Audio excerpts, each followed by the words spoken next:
All right, we live? Okay, cool. So, hey, welcome to our Weller Vodcast, if you will, right? All right, cool. So, a couple of things. First, we'll start with an introduction. I'm Doug Everett. I'm the Vice President of Sales for Weller, and welcome. We've got Mark Huizinga. I'm VP of Technology and Digital Marketing at Weller. All right, and behind the scenes, we have Hector.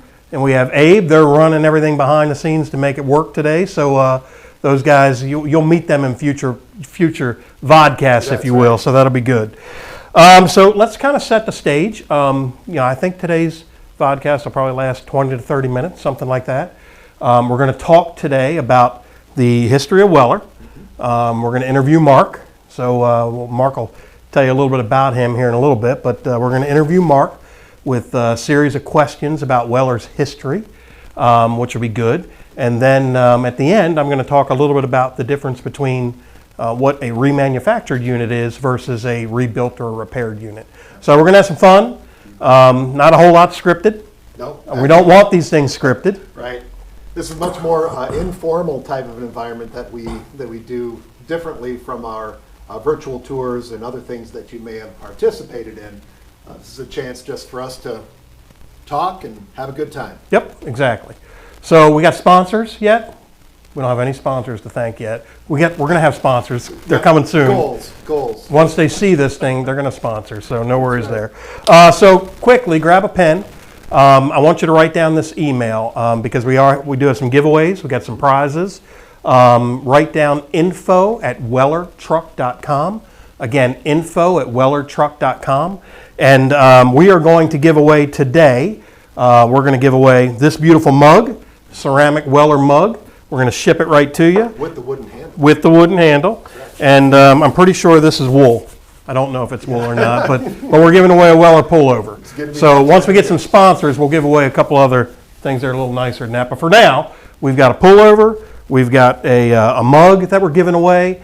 Info@wellertruck.com. What I want you guys to do is, we've got a couple of these scheduled and we got some topics, but what we're looking for is we're looking for some ideas from you. So think about what you might want to see in a future vodcast as it relates to what's going on in the industry or manufacturing with Weller, some other topic that you might want to see. So the first two entries to come in, you'll get the prize for this week. All right, so with that said, let's kind of jump in, Mark. So we got Mark. He is our VP of Technology, and if I'm not mistaken, 23 years coming up? Yeah, 23 years actually next week. So. All right, cool. So, well, go ahead. Oh, I said spot on. Yeah. All right. Exactly. All right, so look, why don't you tell us a little bit about you and maybe what you do for Weller? Yeah, sure. Well, the title says it pretty closely. I oversee all the technology here at Weller. I came on board in 2021. There you go. There I am. That was a photo I was staged. Sue there, she was actually in parts department, so I was the manager there. So to be clear, Sue quit, and that was from like 1975 with that No, that's probably 2003, somewhere in there. As you can tell by the monitors also. But no, so I oversee the technology here, as well as when you get into digital marketing, so much of it is related to technology that it's always been an interest of mine, and we began really combining forces here with marketing, sales, and the digital end of it as well. So if you see something coming through a marketing perspective, PDF, my team's had a hand in that. What about you? Married, kids? Yeah, married. I have 3 adult children, which, again, think about 23 years here. My oldest is now almost 26, so that goes by very quickly. Yeah, it does. All right, cool. All right, so look, to kind of set the stage for our conversation today, maybe if you can describe Weller's start or the beginning of Weller and kind of how you saw it back 23 years ago. Sure. I'll jump back a little earlier than that even, and feel free if you want to go to wellertruck.com and look in the About section. You'll see a history. Actually, Hector and I wrote that together many years ago. It's been updated since. Dude, and I promise you, we're going to see Hector on the next Vodcast. Yeah, that's right. He's shy right now, but he'll here. get on there. He's getting a little red here, but the whole history is listed out there if you wanted to get into more detail. The company started in 1928. Harry Weller, you see here on the screen, Harry Weller founded it in Muskegon, Michigan, not too far away from here, about probably 50 minutes to an hour.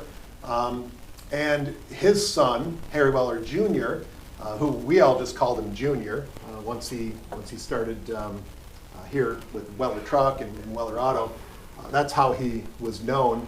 He relocated the business to Grand Rapids, and at this point it was still Weller Auto Parts.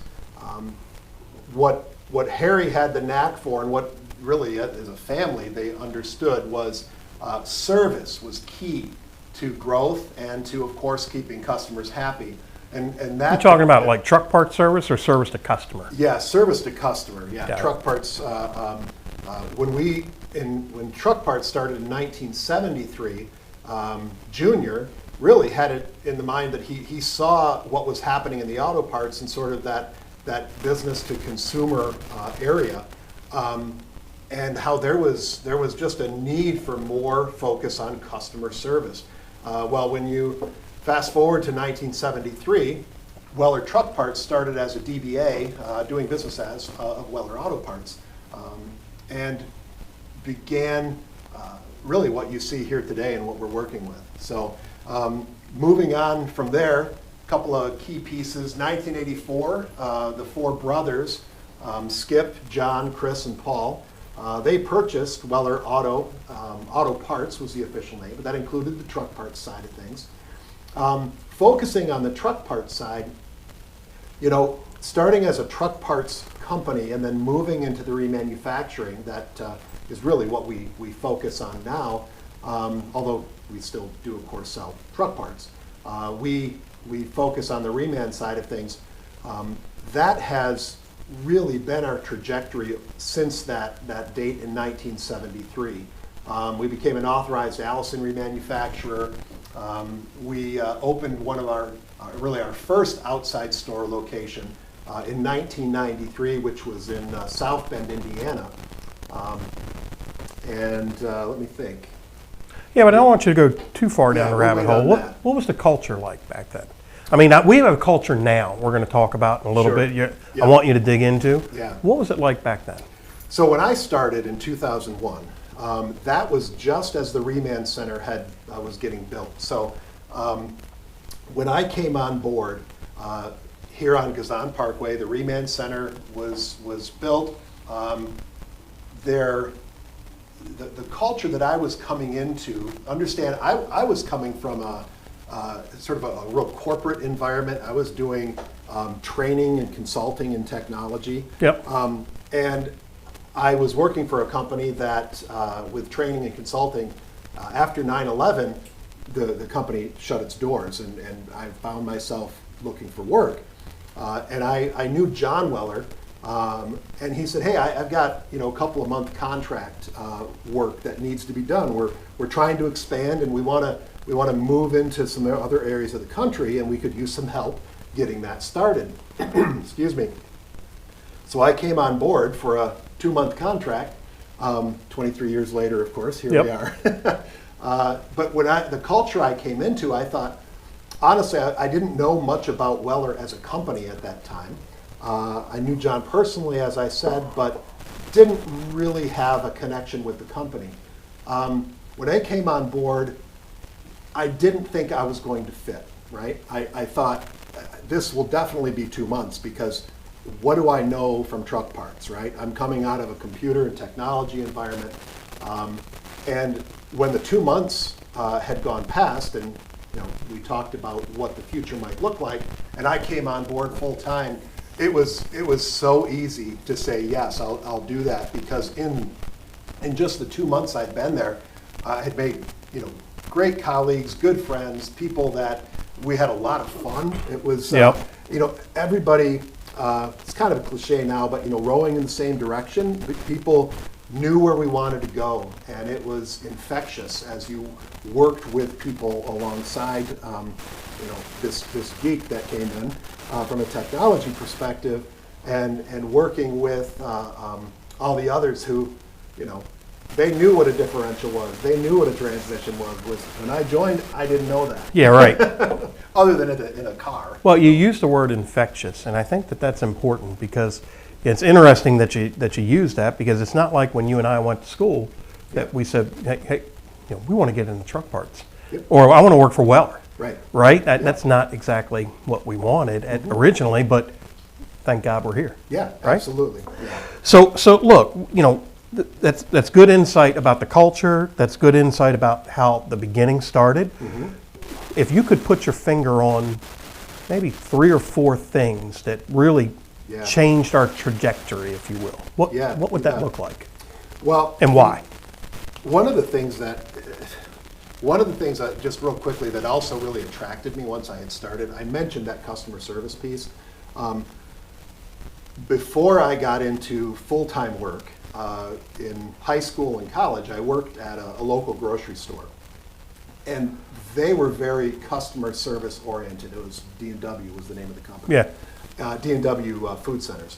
And with that, it was so ingrained in me, how to treat people right. And of course, the way I was raised, you do the right thing, right?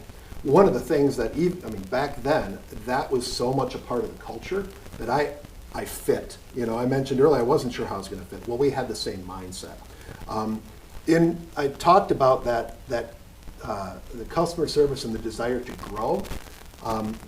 When I look back at the time I've been here, coming in just as the Reman Center had been built, I didn't quite understand at that time that this was really a shift in trajectory for the company, right? Yep. The company had been doing Reman work. They'd been doing remanufacturing. But by investing in this location and the square footage dedicated to it, they were going all in on, okay, we're not just going to do Reman and truck parts. We are a remanufacturing company. And that shift was probably the biggest change in where the company had come from and where it was continuing to go. So that was a huge change. So I want to stop there for a second. So listen, when you talk about investment in this facility, you're talking about Gazan. Yeah. You got a picture of that? We got to fly over that?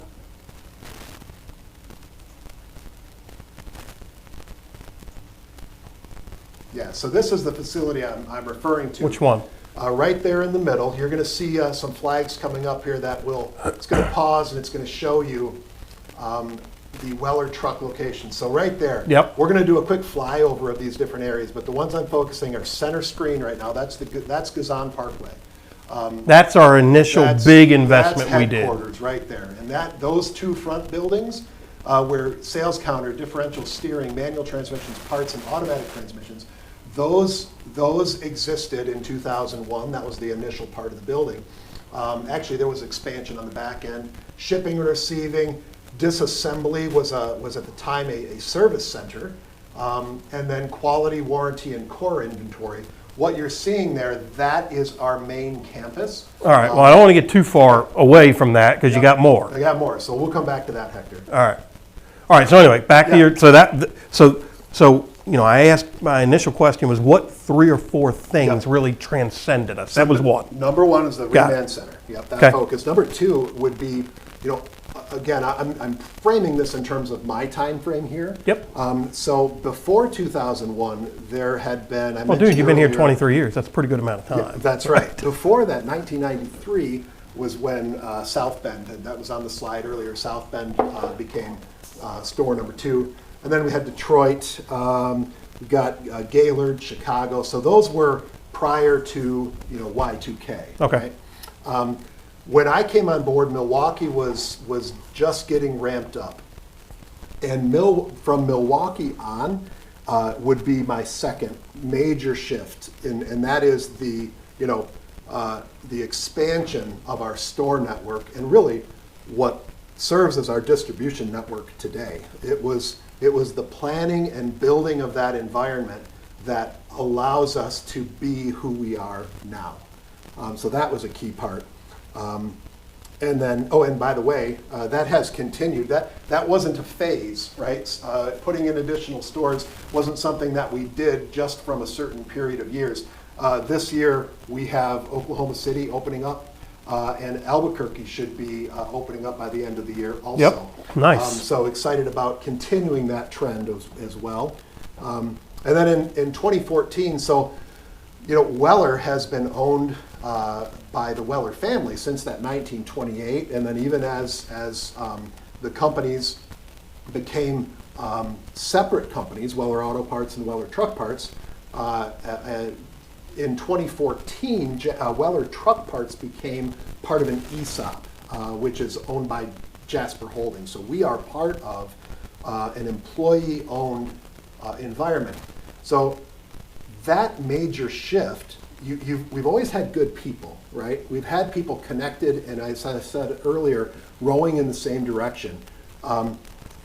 We have fun together, we work together, we enjoy each other's company, and that's always been positive.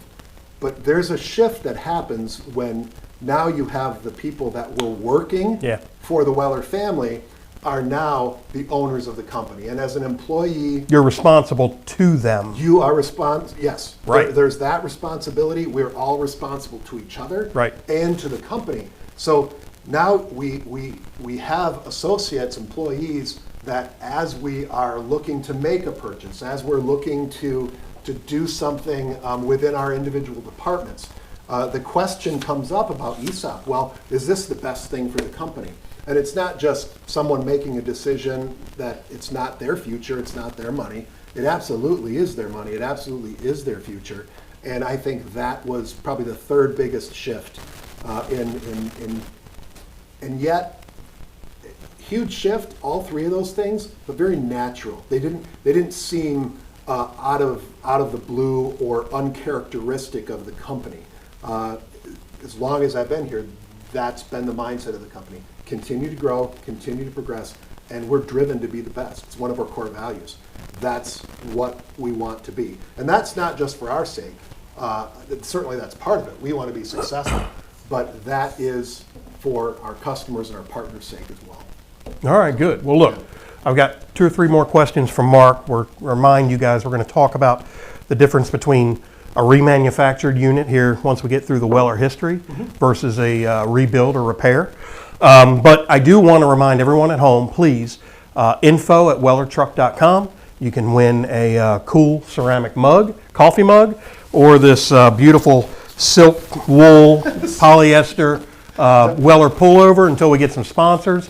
If anyone's listening and you do want to sponsor, we'll be happy to do that as well. That's right. And if anyone knows the difference between polyester and wool. And wool, right. You could send an email to info about that. Dude, this is truck parts, not all right?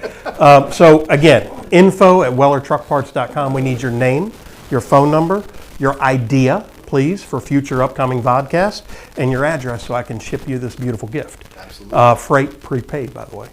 So look, with that said, getting back to our history, you talked about those couple, 3 or 4 things that kind of changed, right? That helped us grow and become the largest in North America right now. With that said, describe Weller today, if you will. You work here at the home office every day. You do travel the field a little bit here and there to some of the distribution locations. But describe the field today from our footprint nationally to our teams in place to kind of help the customer. Describe what that looks like and feels like to you today. Yeah. And maybe versus 23 years ago too. Sure. I remember interviewing Junior actually for a company Christmas party that we were having, and in that interview, at one point he looked at me and he was like, "Mark, I don't know how everything gets from one point to the other at this point. It had grown so much. We had grown so much. He looks back and sees what has happened to the company that he Yeah. had worked with and originated with after his dad. And it was really a great look on his face. He was just like, I don't know how it happens. And then he paused and he was like, it's the people. And I would say that is something that has not changed over the years. Now we've gotten bigger, and you go from say 400 to 500 people when I first started, and now 1,200 people across the country with 39 locations and all of that growth. It is more difficult to keep everybody rowing in the same direction. It can be more difficult to maintain camaraderie, right, and understanding each other. But I think the thing I love about Weller is that I think we've been successful in that way.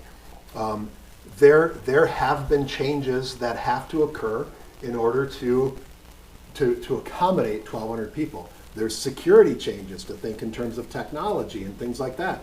But because everyone has the same mindset of those core values, customer service, trying to be the best, all of those things, mostly what has changed is the number of people doing that, not necessarily that people aren't interested in doing it. Does that make sense? Yeah, it does. It definitely does. I definitely understand that, and that's a good explanation, if you will. I mean, kind of piggybacking on to that, I asked you to describe today a little bit. Maybe if you just elaborate a little bit more on our current culture, sure, and the core values that you talked about, yep, and then I'll save it. Current culture and core values. Okay, sure. When I think about current culture, I should really just go right into the core values. And our core values are things that we do have posted throughout the company. We bring them up in regular meetings that we have a meeting cadence for, and we talk about them. But many of them, as I said, are just ingrained. It wasn't very difficult several years ago when we tried to take those values and publish them and put them out there. It wasn't very difficult to identify what they are. And one of them is, again, coming from a family-owned business. We're family, right? And I know some of the HR professionals out on the internet will tell you that you shouldn't refer to your associates and employees and the people that work together as family.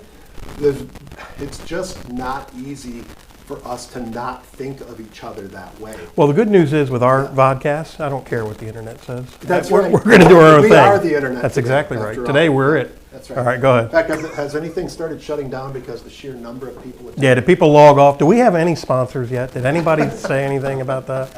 All right, go ahead. Yeah, so really that family approach. I mean, we try to take care of each other at large, but also within departments, right? Right. So that's a key piece for us as we're family. We do the right thing. I had mentioned that earlier, and I'm cheating a little bit just to look at them. One of the ones that we put in and decided a few years back that we were talking a great deal about and needed to make sure that people understood how important it was to work safely in an environment like this. Certainly it's something we talk about, something that comes up in meetings, we review numbers, but we added it to our core values because it's so important, and it ties into how we care about each other, right? Make sure we're working safely. Yep. Teamwork is a huge part of our environment. We have lots of different departments, lots of product families. We have the office folks, we have technology folks, the drivers, our shipping and receiving, all of those different groups. If there's not teamwork, product's not getting out the door, right? So those groups of people, teamwork is huge for us. I told you also that we're driven to be the best, and I think that's one of the things that attracted you to us, and I'm glad you joined the team, some years back, because that notion that we want to be the best, not only for the success of our company, but for the success of our partners as well. That's huge. I've mentioned several times already, this is actually painted on a wall up in the dispatch area. Yeah. We are we will service the customer above all else. We really believe that that is how Weller got its start back in the auto days. But as we moved into truck, it was a pretty crowded market from that 1973 and going forward. How do you get someone to take a chance on this upstart, right? Yeah. And to take a Reman transmission from this small company over in Grand Rapids, it was because we were willing to outservice and do what needed to be done. Remind me, because you touched on something, when I talk about the difference between remanufactured versus rebuilt or repaired, I want to hit on that as to what that space looked like years ago. Okay. Because it's different today. Yeah, whole different setup now. And then the last of our core values is, we have fun. We do like to have a work environment where we have fun with one another. There are pranks that occur here throughout the facility at times, and that's something that isn't frowned upon here.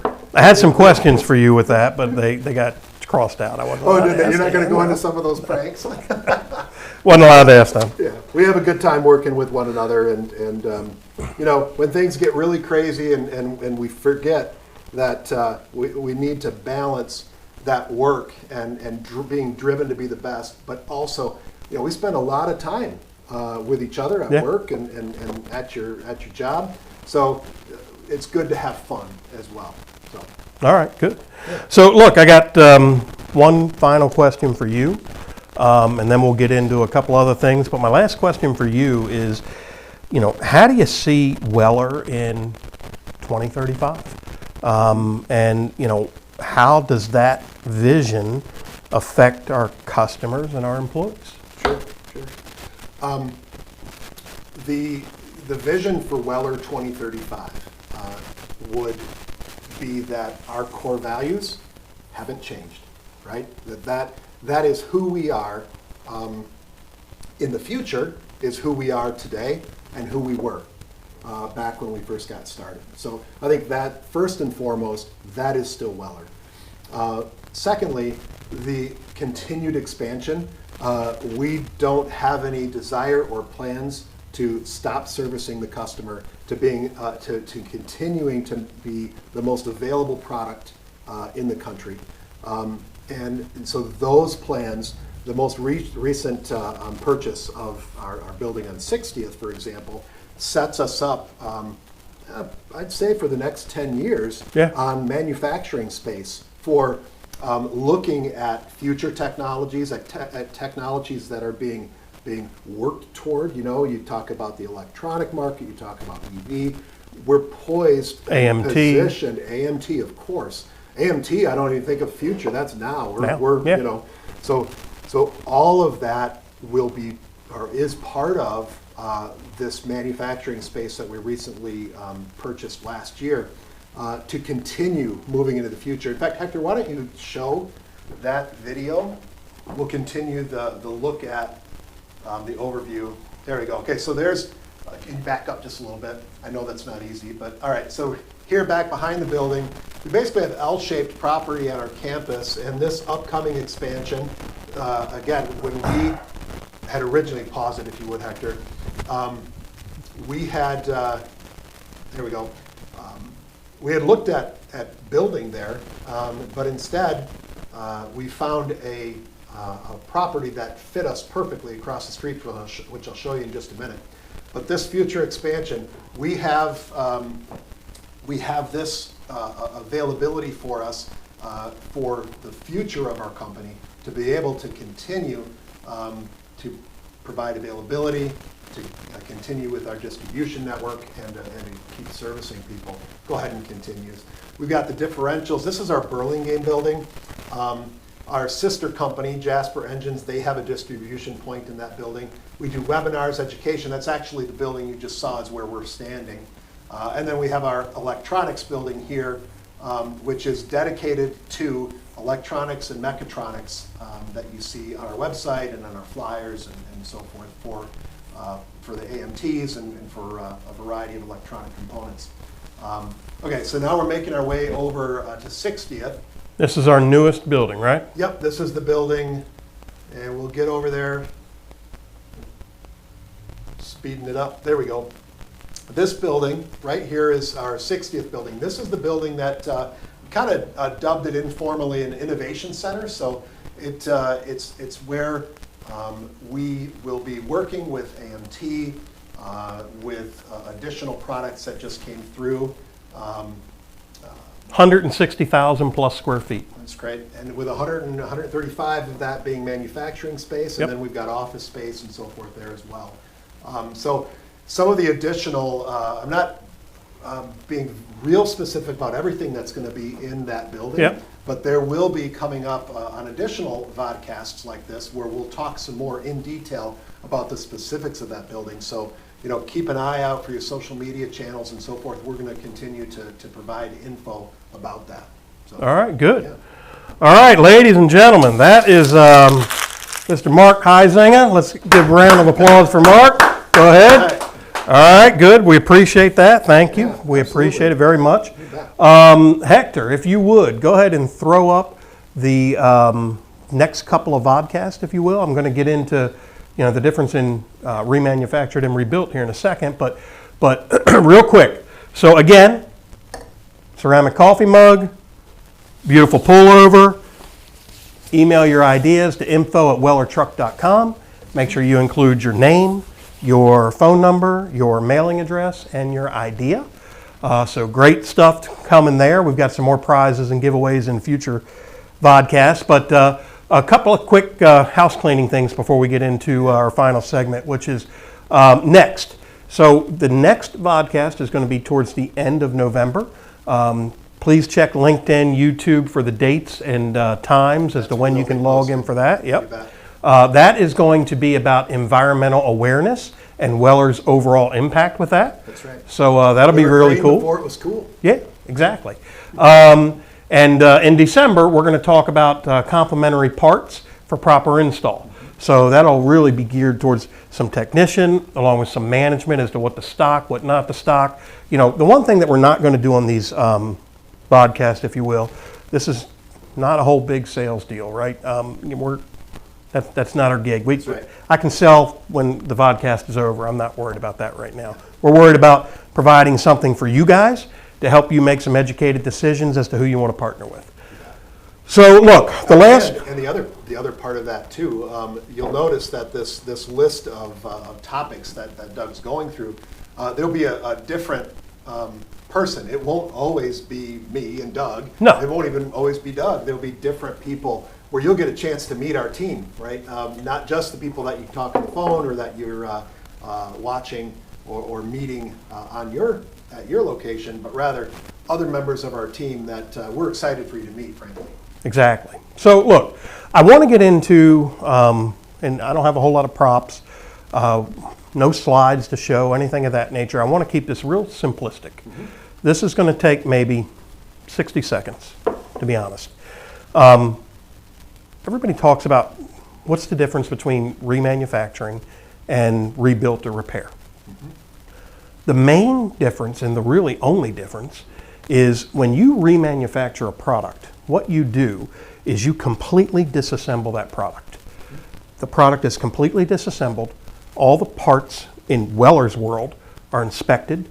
Hard parts that meet OE specification or better are kept and recycled. Right. Again, that green thumb. Mm-hmm. Soft parts or wear item parts in our world are automatically replaced. So everything's completely disassembled and built from the bottom all the way back up to OE spec or better. Now I want to pause there for a second, and you say, well, how do you do it better? Well, it's kind of simple. In the remanufactured world, we have the luxury of capitalizing on possibly an OE product coming out that didn't quite work all that great. Mm-hmm. So any upgrades or anything that happen along the way, when we remanufacture, we take advantage of that. So it is OE spec or better. Correct. That make sense? Yes. Yep. So when you talk about that, and you talk about the cost that goes into that, the value that goes into that, that's where the whole remanufacturing comes from. Now, the question is, how's that different than repair or rebuild? Well, mainly with repair or rebuild, what that consists of is, and again, you talked about history. So back in the day, there were a ton of mom and pop transmission and differential repair facilities, right? Not so much right now. Then various parts of the country, there still are a few, but a lot of consolidations happened over the years. Now, when you talk about repair or rebuild, what generally happens is a rebuilder or a repair individual will pop the top or disassemble. They will look for the point of failure. They will look at that part. They will replace that part or point of failure. Normally, they will not replace any of the wear items. They will not replace things like bearings and seals and things of that nature.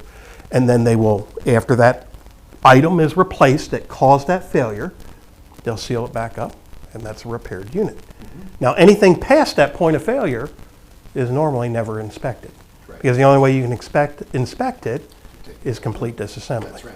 So, in a nutshell, when you ask yourself, or when you guys are talking to some of your customers, and you're talking about, quoting them or talking to them about a repaired unit or a rebuilt unit versus a remanufactured unit, that's really what the difference is.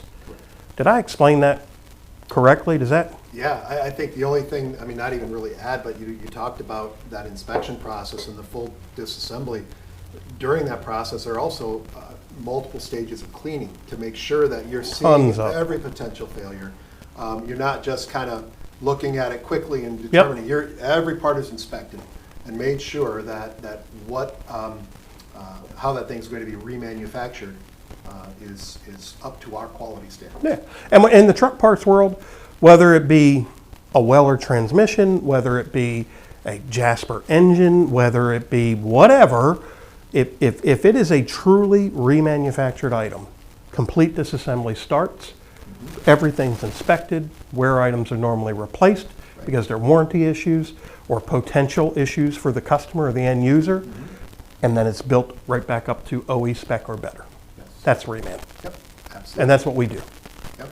So look, I was going to say, that's one of those things too, as your account manager or anyone else stops in, or you're talking with people, you have additional questions, they could provide you examples of additional examples of places where we have improved upon what was originally there, based on things we've learned in the field and through our own testing and R&D. So. Great.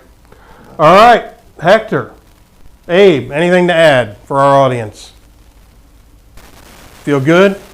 They're giving it the okay. You guys are going to meet them next podcast. Mark, anything else that you want to talk about with Weller? No, I think I'm good, and yeah, we're sure glad that you joined us today. Hey, again, info@wellertruck.com. I need your ideas for upcoming vodcasts, if you will. You get a chance to win a beautiful ceramic mug, a beautiful fur pullover, a Weller fur pullover right there. I need your name, your phone number, your idea, and your mailing address so we can mail it to you. And with that, we appreciate it. Thanks for joining us, and we look forward